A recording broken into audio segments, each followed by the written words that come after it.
Ingat sa kamay ha. 1 inch lang. Huwag yung masyado mababa. 2 inch na yan eh. Dito yung Mapapasok naman yan eh. Yan. Oo. Yan, 1 inch. Kuha ka ng ano. Sige, sige, pasok mo. Hindi pantay. Hindi pantay. 1, 2, 3. Dapat half talaga. Oo. May ano ka gani eh.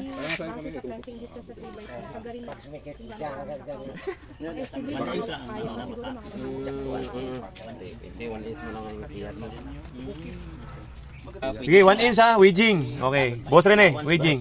1 inch, B-cut. 1 inch. Oh. Tapos first layer, tanggalin mo pencil size, green brown. Okay ah. Sukat-sukat. Tapos, walang sobra boss ah. walang sobra, parehas. So, parehas. Dapat magkadikit yung ano. Ito yung mga balat niya. Oh. Mata-mata lang kay Boss Rene yan. Huwag mo nang tanggalan lahat ha. Tama na, tawag mo. Tama na yan.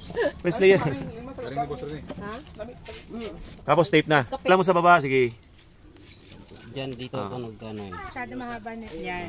So grafting tape natin galing Lazada po yan. Magkano lang yan? 30 pesos yata. Isang roll. So clockwise yung ano natin, ikot natin. Pataas. Uy, parang ano na yan ah.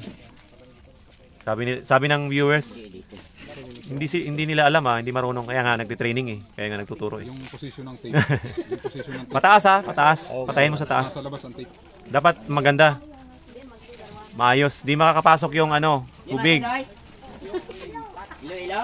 Mga moist. Ito, masyadong mataas oh. Ang ititira. Bawasan.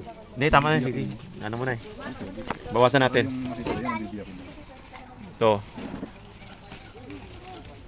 Yung ititira mo, yun lang ano, mga bad eye lang. Okay. Kailangan active yung bad eye natin dito. Huwag mo na akong turuan. Sa'yo, yung kamay mo ha. Yung kamay. Ingat lang. Maganda yung kay Tumto. Ito, ano na sa'yo? Ice candy wrapper, ano na? Lagay mo ice candy wrapper. Ano ba ito?